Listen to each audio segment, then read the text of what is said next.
Welcome back, Amador County. Again, this is Supervisor John Plasse here with our County Administrative Officer Chuck Iley and discussing some of the agenda items for tomorrow's Board of Supervisors meeting. When we left, we were touching on the California Public Employees Retirement System smoothing policy, and just to follow up on that, and our next discussion will be about our budget coming up this year.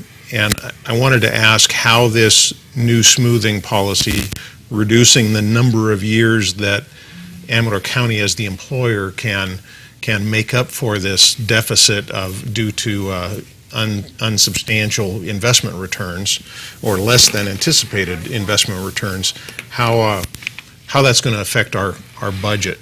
Well, the smoothing occurs over a 5-year period to bring the deficit of what we've lost in previous years back.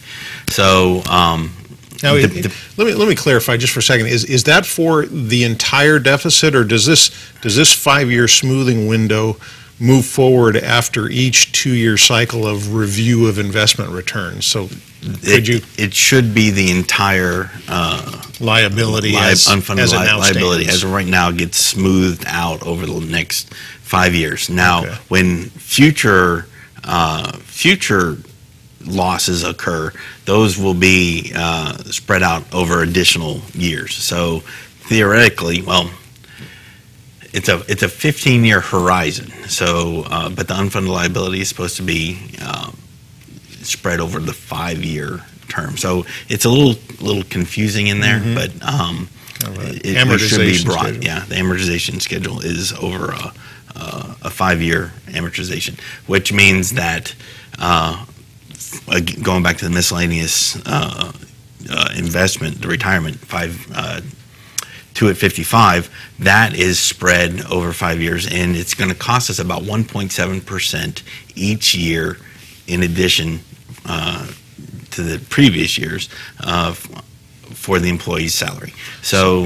So every year we pay about 17% of the employee's salary towards total salaries for that towards union or that retirement group. Next year it's going to go up 1.7. So rather than 17, it'll go to 18.7, and then the next year it'll go up another 1.7. So that, what is that? 19? It's 20.4, and then another 1.7 and another 1.7 for 5 years. Ooh. So that's what closes that gap so quickly. But if you can imagine, that's going to be quite a shot to the budget. It's going to, between all of the units, I figure it's going to cost us between $200,000 and $300,000 a year, every year, rolling up forward. So we'll add between 200 to 300 this year, and then next year's we add another 200 to 300,000. So by the end of 5 years, we're at $1 million to $1.6 million or something. Exactly. Whew. So it is a big change that costs a lot, and if there are future losses, those will be added on to that with the 5-year horizon. And ultimately, any investment that is made right now, any normal cost that's incurred right now, needs to be realized within a 15-year period. So if year 14 there's a loss, it gets made up in that 1 year versus having the rolling 30-year return rate. So they're taking that 15-year block, and it's got to be hope like hell that excuse my French, that the last few years are very profitable years for CalPERS. Exactly. And it's a very complex situation. I'm trying to explain it quickly, and I know I haven't. It is, but I enjoy talking about these things with our CAO. He and I have similar minds on working numbers and so forth. So I've always appreciated that. And one of the other items coming up is our annual budget, and I know Chuck and others in our organization, supervisors, have been keeping an eye on these things as well. But we had a presentation, I'm going to say probably a month or so ago, on a preliminary proposed budget that was put before the supervisors. We made a series of suggestions as far as how we wanted to either fill deficits in certain departments or make additional cuts, and gave those directions to our CAO here. We'll be presented with that maybe not necessarily final budget, but sort of final draft, if you will. Well, this is what they call the preliminary budget. It's required by state law to come in before July 1st, and it has to be approved by a 4/5 vote of the Board of Supervisors. It has to be balanced, and what you've got in the agenda, and it is on the website now. It is balanced, and it is it has been balanced without any layoffs, and I'm very happy to tell you that, because we have been through layoffs the last 3 years, and I fully believe that the employees deserve to have a break without fearing for their jobs. And I agree. It's been rough on all of us, and I'm glad to be able to put that together. Now, that being said, right after what we just talked about with the effects of the smoothing, it can hurt. The future's not as bright as it otherwise might have been, but we are seeing some the taxes, particularly property taxes, start to pop up. The 3% that we had proposed increase in property taxes is appearing to be a good prediction.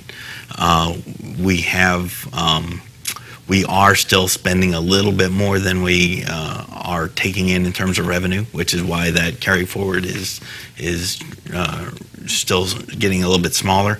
We are projecting a carry forward of $1.8 million right now, which is less than the 2.4 we had last year, but it's more than the roughly $1 million that we had projected earlier this year. Now, is that a result of this smoothing? No, the smoothing doesn't go into effect until next year. It's an effect of 14-15 then. 14-15 is when smoothing starts to go into effect.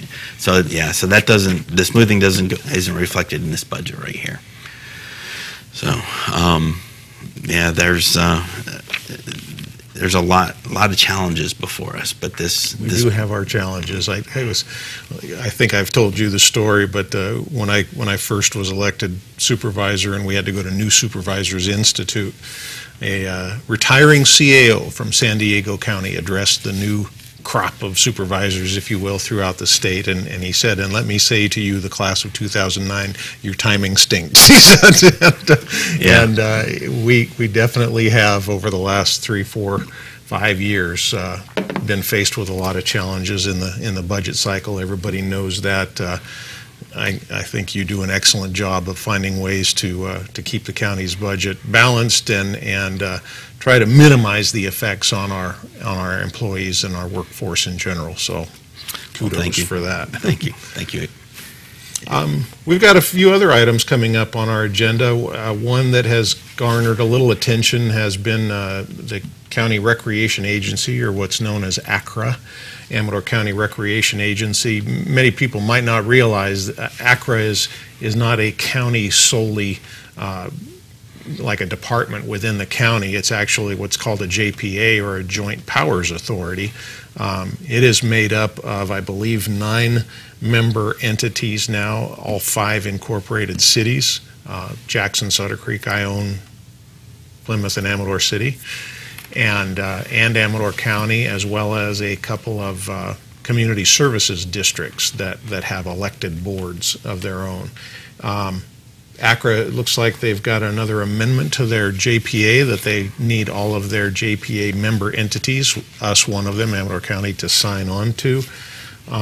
It's been approved by their board, and just so the viewer understands, maybe you could touch on the makeup of a JPA, and so people understand that they are being represented, even though it's a... They're not electing any of the people who are actually on the... Well, they are in a roundabout way. In a roundabout way. Yeah. Well, the JPA is what's called the Joint Powers Agreement, and the JPA can only exercise power that is contained within each one of the entities in that agreement. So in our case, everybody got, the various entities, all the cities in the community services districts got together and said, well, we want to have one entity that covers recreation for the whole county, and we will all lend our authority to that. And that's how ACRA came to be. The changes here are pretty minor. I know there are some larger questions that some folks have brought up about ACRA, but those aren't intended to be addressed here. These are pretty much simpler questions that I think just changing some shalls to mays and things like that. There is a community services district that gets removed. Yeah, I think one of the Comanche Comanche service district was removed on that. But those member entities, for the most part, provide all the funding, short of any fundraising activities that ACRA does. They provide the funding for ACRA to go forth. Yes, there is a fee that the county is supposed to pay to be part of ACRA. We're supposed to pay $5 per per county resident. We have cut that back, and we are only offering $4 right now. So I believe that will probably also come up as a conversation item at the board meeting, either during the budget section or during the ACRA section. And basically your rationale at that time, and I recall this discussion last year, was that we as Amador County, as the county government, had asked all of our internal departments to take a 10 to 20% cut in their internal budgets and their departmental budgets, and it was only fair to ask those other entities that the county participates in financing to take the same cut. I mean, it's a reflection of the times. And our budget overall is still getting smaller, so that's why I've recommended that we continue at that $4 rate.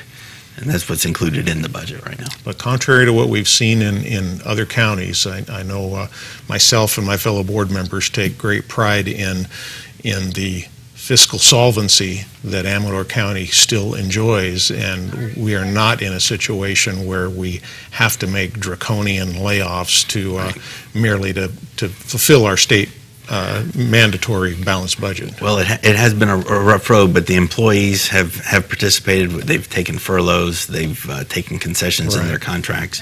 It has been across the board. Everybody's participated. Well, thank you for your efforts to that end, Chuck, and Amador County, thank you for listening. We're going to take another short break, and we will be back shortly. You're watching Amador County's local television network, TSPN.